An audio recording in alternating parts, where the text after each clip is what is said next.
This is Python G from Champion Pythons, and we're back with another Python Talk.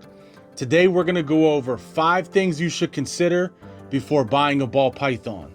Now, you're researching, you're at a reptile expo, you're online, you're getting ready to purchase your ball python, whatever the case may be. These 5 things you, the customer, should consider, and hopefully by the end of the video, it helps you out. Number 5, medical care. These ball pythons you cannot just take to any dog or cat vet. You have to find a vet that's well versed and working with reptiles.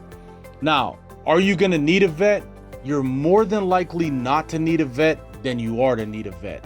But just in case, you want to have one in your back pocket in case something happens and you need a reptile vet. Number 4, feeding habits. These things can go off feed for months at a time.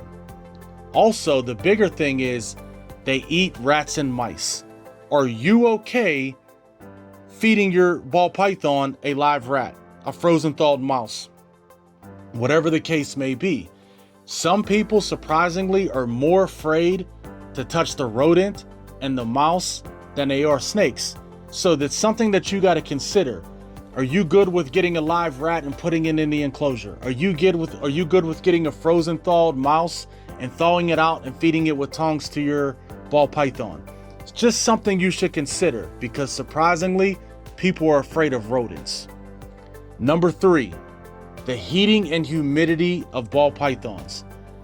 These things, it's so important that they have the right heat and they have the right humidity.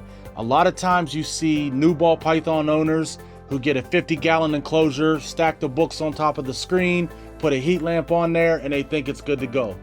The better the heating, the better the humidity is on point, the more these animals will thrive.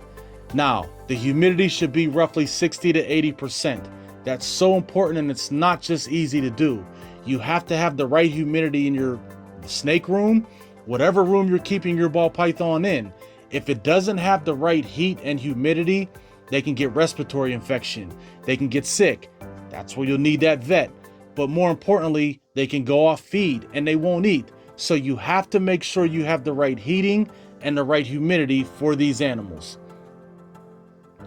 Number 2, the upfront cost and expenses of owning a ball python.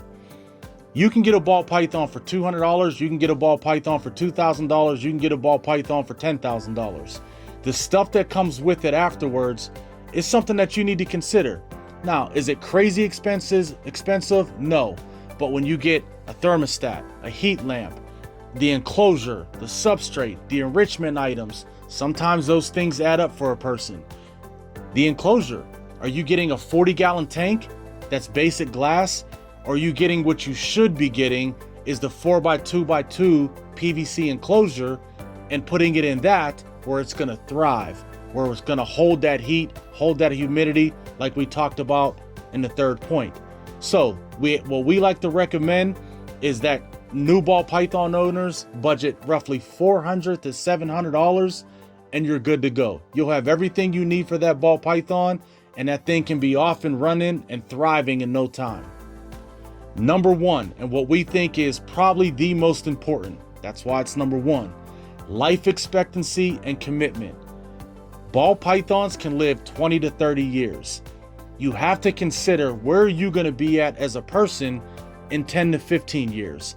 You buy a ball python for your teenager, your teenage kid, and they go off to college a few years later. Who's taking care of that ball python? You as an adult purchase a ball python. You have a career change. You have to move. Everyday life happens. What are you going to do? These things can live a very long time and they're animals and they need to be taken care of. So that's something important that you should consider is the life expectancy. These are 5 things that you should consider before you buy a ball python, and hopefully this helped you, the customer. As always, if you have any questions, reach out to us. We're on Instagram at Champion Pythons. We're on Facebook at Champion Pythons. We're on X at Champion Pythons, and we're always here to help. Make sure you like, make sure you subscribe, and we'll see you next time.